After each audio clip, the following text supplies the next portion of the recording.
All right, as you take your seats, I'll introduce the next speakers. Starting off, we've got Wade Brown. He's Vice President of Field Service for Roche Diagnostics. Roche provides products and services for healthcare and life sciences globally. He's spent more than 20 years in the healthcare and life sciences industries, providing field support, leading service and solution sales teams, driving professional services growth and delivery models, and supporting capital sales processes. He's recognized as a commercial service sales expert, and the various organizations he has led have consistently delivered service revenue growth and overall services portfolio growth, which outpace market growth. Wade is going to be joined by Paul Majors. Paul's from ServiceSource, and that's all I have on Paul. That's all you need, man. That's all you need. Thanks. I'll cover the rest, so Yep. Thanks. Yeah, last minute swap here, so thanks for your patience. So, hi, everyone. Huh? Yes, that's right. I recognize you. How you doing? So what will you do this year to drive growth in your service business? What will you do differently in 2013 than you did in 2012 to generate real growth in your services business? That's what we're here to talk about today. Doing more with less, generating real growth, real business value in a very tough economic and market climate. That's what we're here to talk about today. My name is Paul Majors. I'm with ServiceSource. We have worked over the last 12 years with hundreds of service organizations like yours. And in that time, we've come to manage over $8 billion in services portfolio revenue and do this globally. And in doing that, have gained some great knowledge on best practices, processes, and tools for driving improvement in service revenue performance. We work with some of the best organizations in the world, and have found ways integrating some of what they do and developing some of our own practices and generating real measurable growth for these companies. So here to share some of that with you today. Part of what we've learned, especially with regard to this healthcare and life sciences segment, is that a lot of your service organizations here share some common characteristics. So number one, customer relationships. Generally, you've got great field operations relationships with your customers, very tight bonds with your field service engineers and technicians. Number two, highly profitable, right? Service business in this segment, 40, 50, 60, even 70% operating margins are not uncommon. Under-resourced, despite this profitable business, typically you're under-resourced. There's not nearly as much focus on the commercial side of your business as the operational delivery side of your business. So as a result, your sales efforts are suboptimal, and often you're competing for resources with the product sales team to get the highest talent, sales resources, and the best systems to get the job done. And finally, growth. Right, I'd wager that most service organizations in this room are slow single-digit growth businesses, which is different from some of the other segments that we work with. But in a slow single-digit growth service business, it's a battleship. Right? It'll move slowly in either direction. And historically, 3%, 4%, 5% growth has been enough. Right? It's profitable growth. It's been enough. It's not enough anymore. In this year and going forward, it's not enough. Tough capital budgets are really hurting our capital equipment businesses across the line, not just in this segment, but in every segment that ServiceSource supports. Capital businesses are failing. Insurance and other third-party service organizations are eating your lunch and really making a dent in a lot of big companies' service portfolios. So what to do about that, right? Now's the time. Now's the time to take real action against that. Transform the way you do business with your customers. Transform the way you approach the commercial aspects of your service business, and drive meaningful growth. So let's get started. So a quick history lesson here. Well, first agenda. So we'll start out talking about New Year's resolutions, what that's all about, relate that to what we're doing here. We'll talk to and maybe validate some of the challenges and goals that you've got organizationally. Spotlight on services, talk about why service is more important now than ever in driving meaningful earnings to the bottom line, in setting the strategy for organizational priorities in your company. And then how to get there, transforming your service organization. So Wade will talk to us about his journey at Roche and his experience transforming that service organization. We'll talk to some of the tools and KPIs and processes that ServiceSource has used and that we've integrated from working with a lot of our clients in what's worked for us. And then if there's time, we'll address some questions. We are exhibiting here, so there's plenty of time afterwards. If we run a little short, I'd welcome you to come visit us, and we can drill into any of these topics in more detail. Okay? So New Year's resolution. Where does the word resolution come from? So as far as we could tell, New Year's celebration started with the Babylonians about 5,000 years ago, which about coincided with the invention of beer, the development of beer. So the New Year's resolution, or the New Year's celebration was born, and probably the New Year's Day hangover was probably born around the same time. A couple thousand years later, the Romans took it over, kept the partying in it, moved it back to January, named it after their god Janus, the two-faced god looking forward and back, forward into the new year, back to the old year. A couple thousand years later, 1,500 years later or so, the Puritans came along, maybe took some of the celebration out of it, but they added the concept of a resolution, right? And these were typically moral-based, pious, charitable types of gestures for people to apply to the new year. And over the years, that has migrated, degenerated, you may say, into these top 5 for 2013. And these haven't changed a whole lot, right? These should look pretty familiar to everyone. So really, what does this have to do with us and what we're talking about here today? I look at these and I look at the top 3. And I think of what's going on in the mind of a hospital administrator, hospital CEO, lab manager, anyone who's making decisions in the healthcare and life sciences space.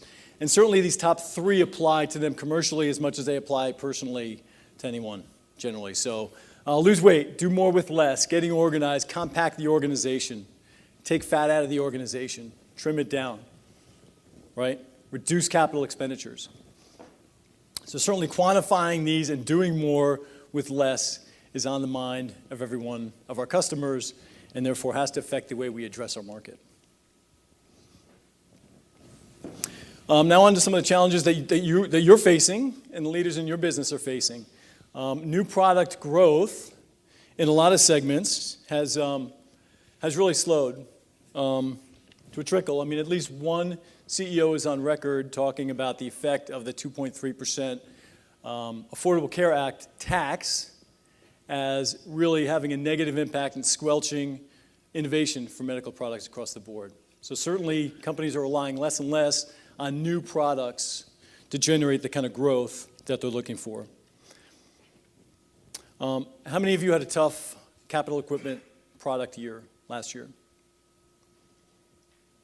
A lot of people. And how many this year are predicting a difficult environment for selling product? Probably a lot. And the impact that has on us as service organization leaders is you've got less of a pipeline of warranty conversions coming into your revenue stream, right? So having to really change and transform the way we think about doing business. Finding new revenue, cutting costs, certainly in everybody's mind. So service revenue becomes more important than ever. It's highly profitable. It's an annuity. You can't ask for a better business, right? So certainly a critical way of a lot of big companies, a lot of growing companies are going to be delivering margin to the bottom line is through their services business. Another set of specs here, and this again is from the hospital perspective, but the number one concern, top concern, is about accessing capital and the impact that has on capital projects. So just for a historical perspective, that 42% number in 2010 was 28%. So this is the new normal. Capital budgets across the board, not just in this segment, but across the board, are under great pressure. And the new normal will be this: difficult budgeting, long budgeting cycles, additional layers of approval for all the purchasing processes that our customers are going through, again, forcing different ways for us to address our market. Your company needs the people in this room. Who's going to make up the difference? It's the people in this room, right, that are going to make that difference in driving dollars to the bottom line. They need you, your customers need you, your employees need you to drive growth in your services business. So how to do that? Doing more with less, right? Now more than ever, services is in the spotlight. How many people have a more aggressive target this year on top line growth than they had last year? Yeah, we're no exception, right? I mean, that's across the board. So services now more than ever is in the spotlight. There's got to be someone to make up the difference, and it's going to come down to the people in this room. So what are you going to do with that? Now you're in the spotlight. You're going to make shadow puppets. What are you going to do with it, right? For a lot of you, this could be tweaks to your service business, and maybe you've already got a plan to get there, right? For other people here, it could be a more substantial foundational transformation to your business. And that's what we're here to talk about.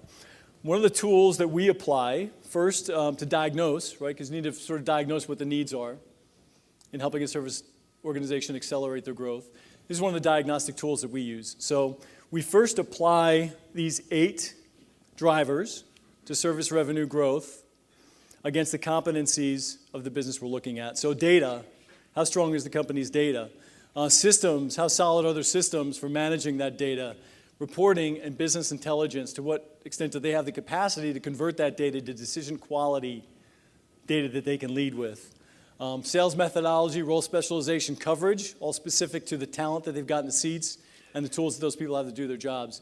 The strength of their value proposition and their capabilities, both operationally and from a sales perspective. These all are key drivers to whether these companies can break through their performance ceiling on service and get out of that 3, 4, 5% growth and get into some meaningful, repeatable growth and long-term value for the business. Their score along those 8 dimensions, then, we'll use that and drop them into one of the blocks below. So on the left here, low score, this would be a traditional operational service organization, right, where service is a rounding error and often warranties are given away to sell product.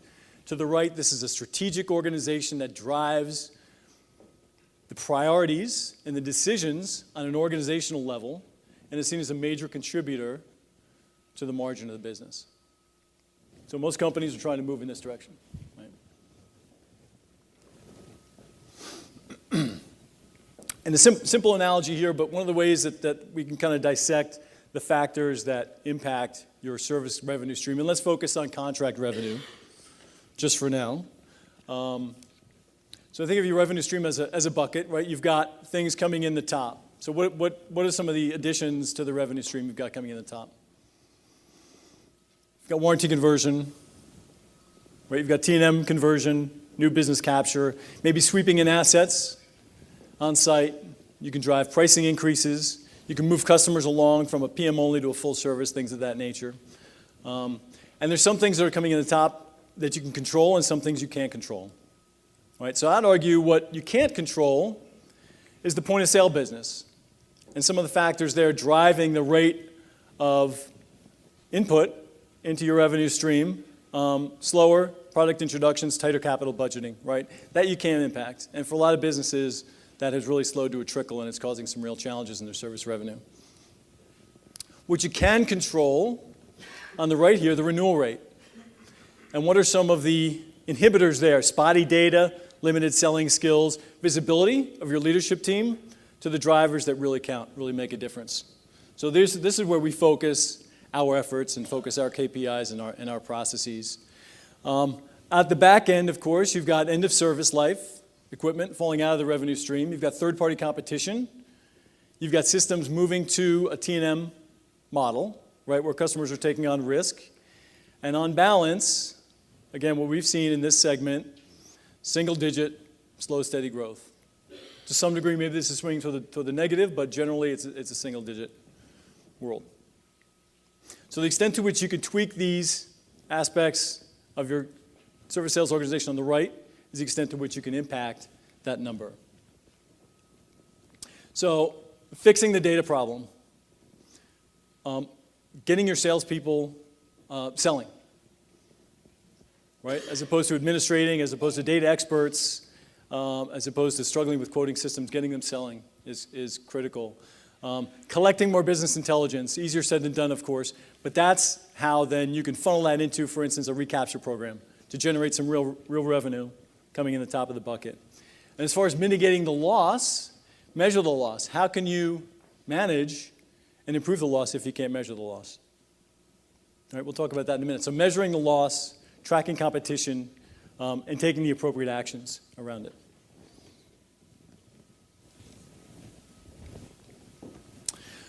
So it's my pleasure here to introduce Wade. He's going to tell us a little bit more about the journey he's been on with Roche Diagnostics, and then when Wade's finished, I'll get a little more specific into some of the KPIs and tools that we use to drive the business. So, thanks, Paul. So good morning. How are you?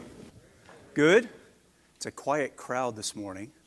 Yep. So I'm going to spend just a couple of minutes, and then we'll let Paul finish off with some of the KPI stuff, because as Doreen was talking about this morning, the ability to see and measure really is what drives a lot of our activity on any given day. So I want to make sure that Paul has plenty of time to talk about that. And so I've been with Roche. I think we've got a logo. We love the hexagon. So I've been with Roche for 5 years. And so what I'm going to talk about here very briefly this morning is what our organization has done, better stated, over the last 5 years. And so when I joined in 2008, January of 2008, as any of us that joins a new organization, particularly in a leadership capacity, one of the first things you do is listen, hopefully a lot. Yep. And so there was a very, very steady source of feedback, very focused feedback from our field engineers, our service managers in the field, about just the administration of install-based data, contract renewals. It really, if you were a service manager in this organization 5 years ago, it was an additional duty as assigned. We didn't have a service sales team. There really wasn't a deliberate focus on managing our contract portfolio. There was also a steady source of very focused feedback from the sales organizations that we support. And so my business, my support organization at Roche Diagnostics in the US, we support 7 different sales and marketing teams. So it's a diverse portfolio of around 70-ish different platforms, but lots of salespeople giving us very focused feedback about how, as an organization, we just did administer this element of the customer experience very well.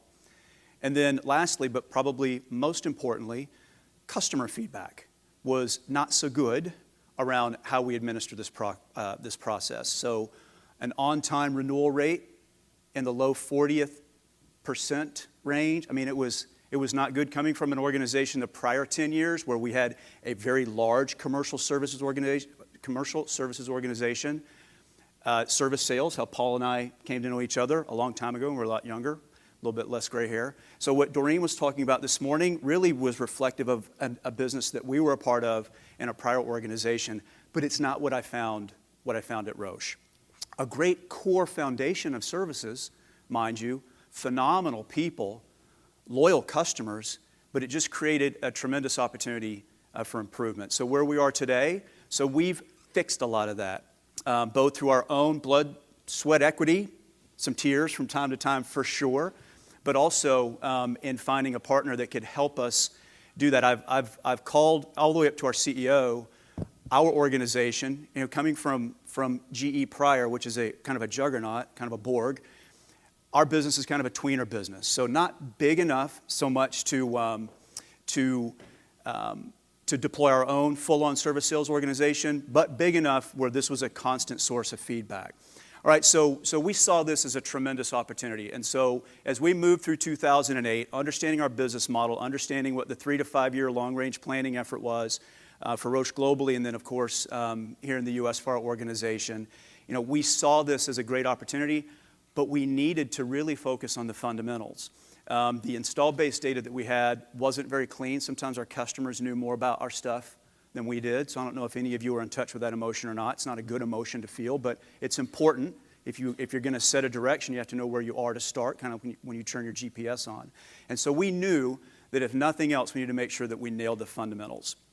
Yep. And so with that said, coming from a large commercial services organization, we went through the process late 2008 into early 2009 of a make versus buy. So we knew that we wanted to do something. We had convinced our CEO at that time that that we had a tiger in the closet, that if we put some focused effort around this, if we made the investment to start a commercial service sales organization, or if we found a business partner that could help us do that, that we could drive revenue growth. Our revenue growth when I came in 2008 actually lagged the growth rate of our capital sales organization because opportunities were slipping out the back. Our renewal rates weren't strong and our warranty conversion rates were even weaker.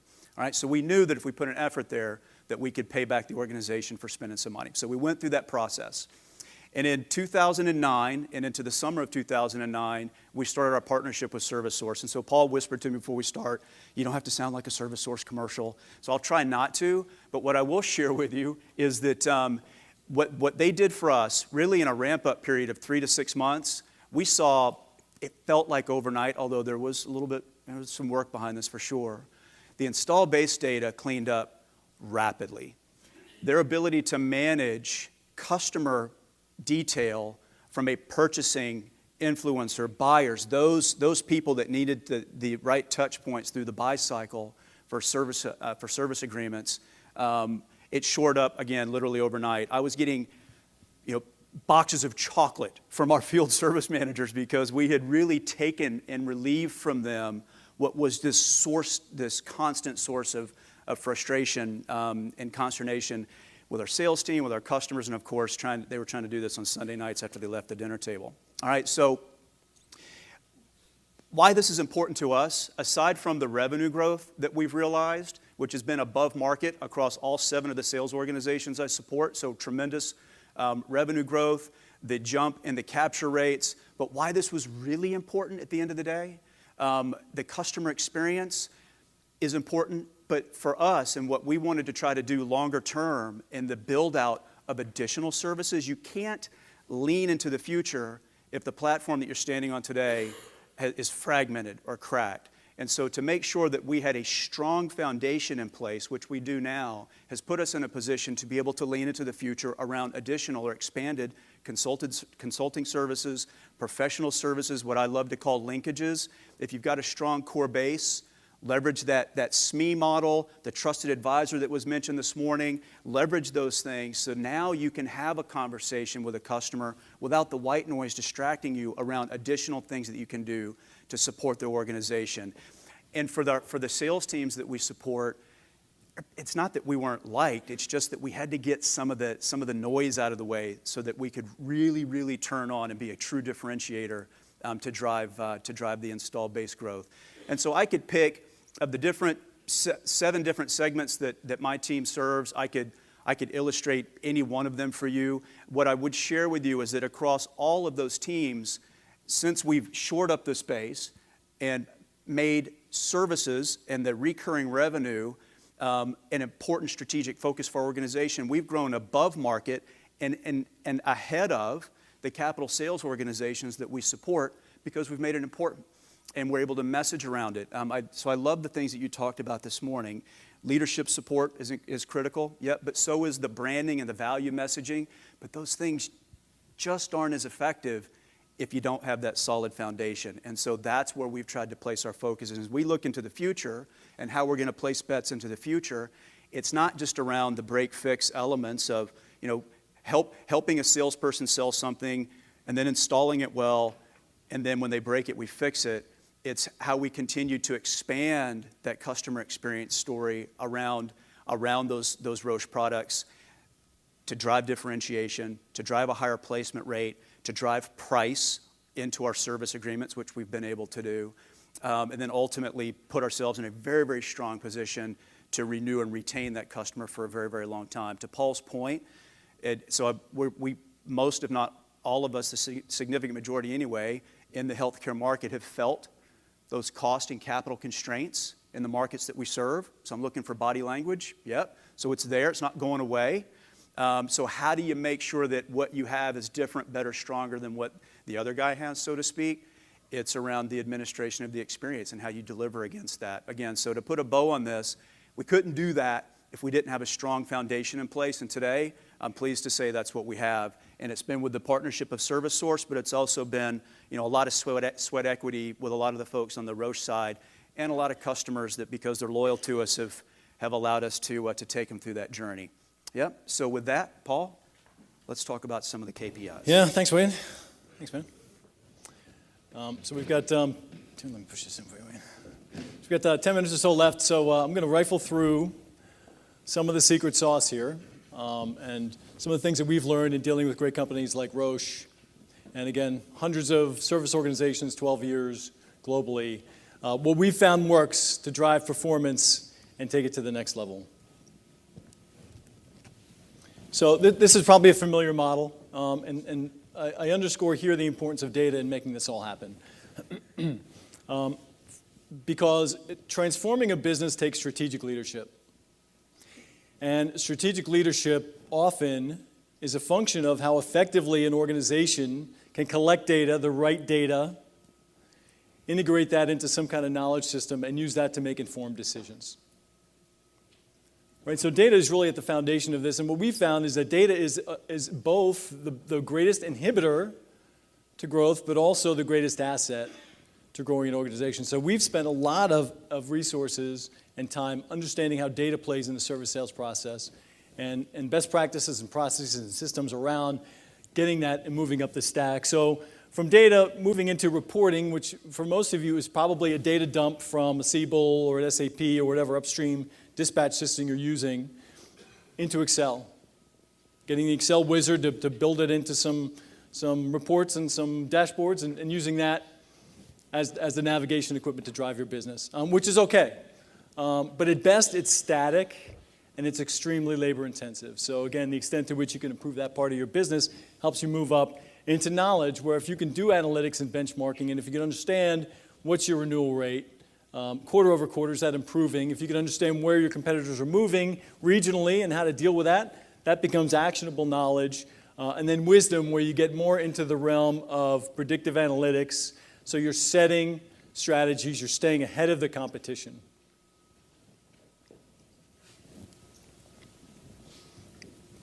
Another best practice here is making your data renewal ready. So if you think of data as the rocket fuel, you've got resources to refine that and refine that and refine that, or aircraft fuel, right? And then you've got the engine on the plane.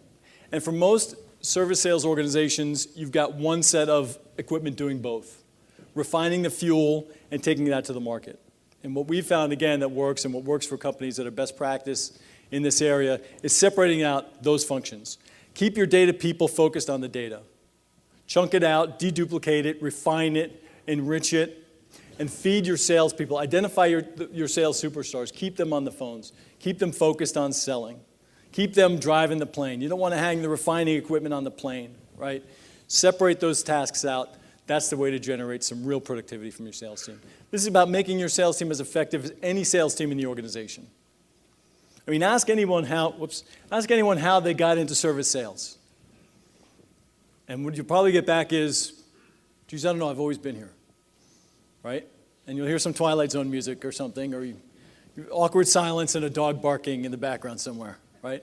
It's not a career path in most organizations. It's something that by default people end up doing. And as a result, they're tasked with a lot of things that most people don't even really understand in the organization what they're doing. It just works.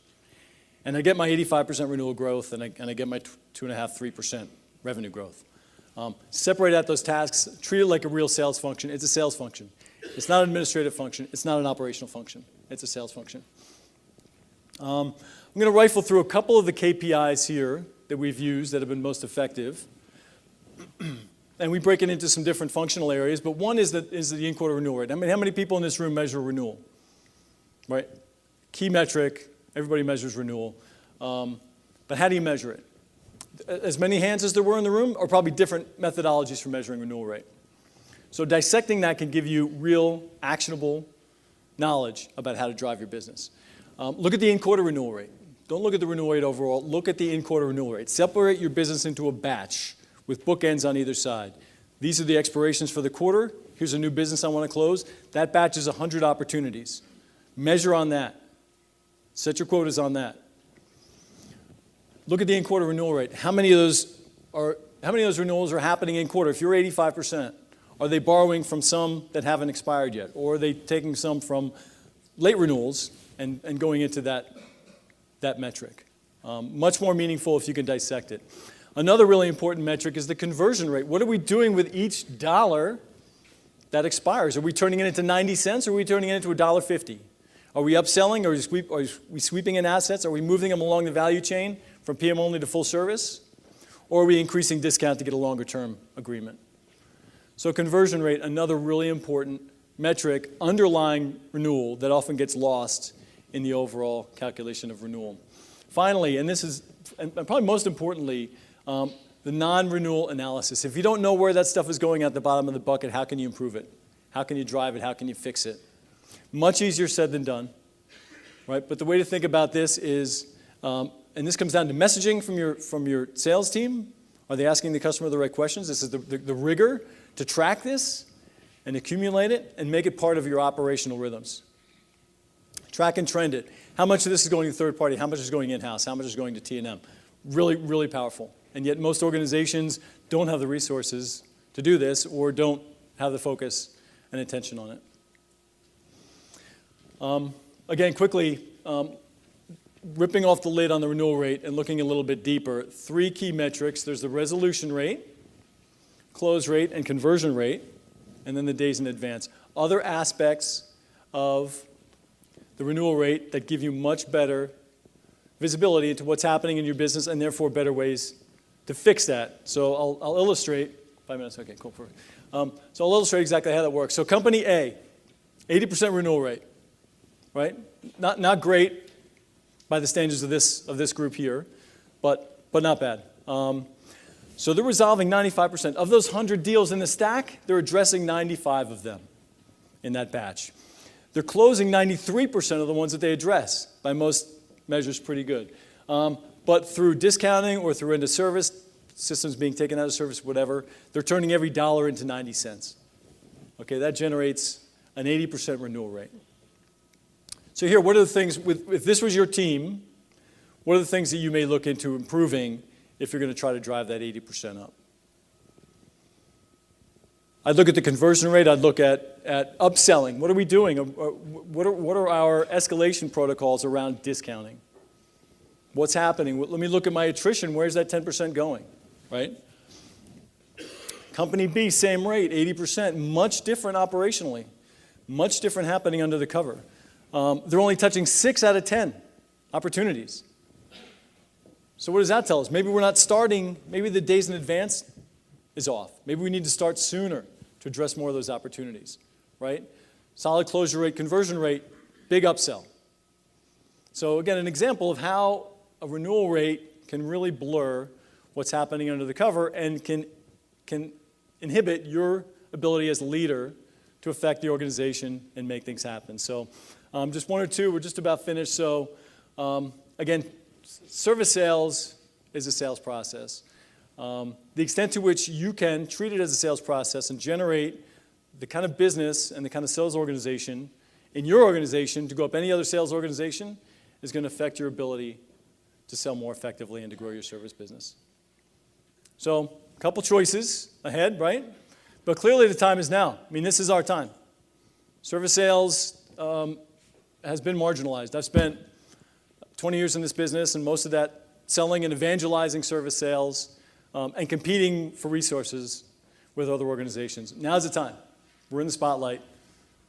Our customers need us. Our shareholders need us.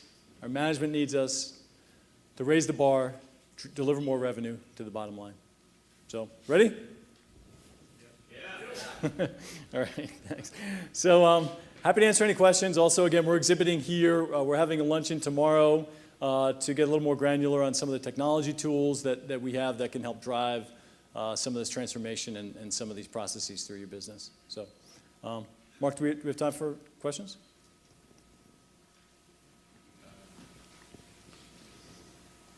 Questions? Okay. Thanks, everyone.